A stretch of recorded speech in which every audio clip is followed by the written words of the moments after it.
Hello guys, welcome back.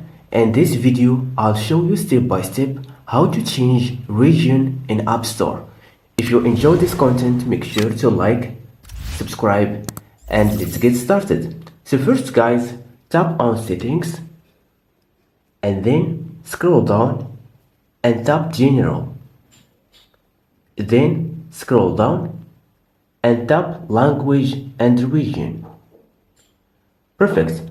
Then scroll down and tap region. Here select the country that you want in your region. For example, I'll choose Portugal. Then here you can change your language. I'll keep it English. Yeah, so that's it. As you can see, we have changed successfully our region. So that's it, how you can change your region. Thank you so much for watching me. If you found this video helpful, please give it a thumbs up and see you to the next video.